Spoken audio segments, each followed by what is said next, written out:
taku ce.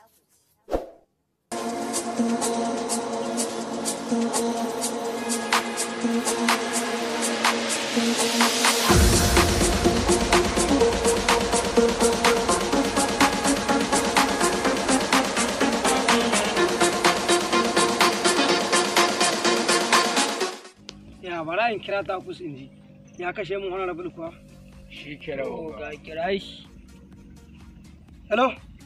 Hello takus, hello na ji ma yana haki ne. Hello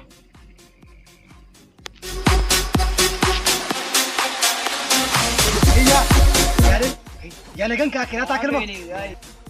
Allah ya dafa ma oga, na je na shiga gidan nan na samu honorable a kwance, na lallaba na yi kwanto na rafa na juya na gama na yi haka zan samu ya wuka. Wallahi kawai ranka ya oga, kafin na an kare kawai sai ganin matansa ne kawai sun ɗauko taɓare sun yi jongon. Mata suka biyo takus ya gudu ya faɗo mana hannun yana haki.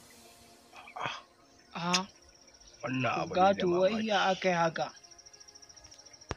Oga, ai mun afuwa a kyalin yanzu, na san halinka baka da imani oga, na rantse da lillahi wahidul qahar, in dai a ƙara tura ni kisa na biyu, na rantse da Allah sai na yanka masa makogoro anan. Ai mun afuwa oga, na san za a kaddama mu a kyale ni dan Allah, na ci albarkaci oga ya haƙuri. Dalla gafara yi mutane shiru, da can mata sun biyo ka kasa sai yanzu an fita filin daga cikin maza ka ce za ka iya.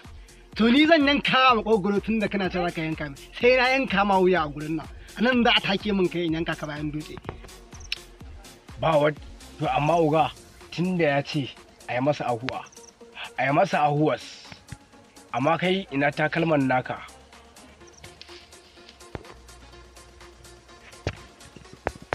Na rantse da Allah a can na baro su, amma ina neman afuwa kamar yadda na faɗa. Oga, na rantse da Allah sai na yanka mai makogoro, kuma sannan in ɗebo kayayyakin da na bar musu a can, tabbatar da cewa ja baya ga.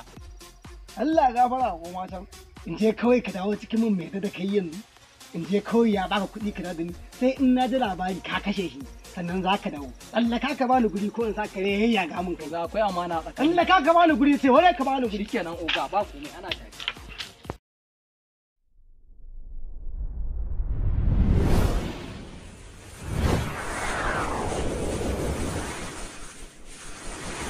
Subscribe da alamun ƙararrawa da a cikin Damagari TV.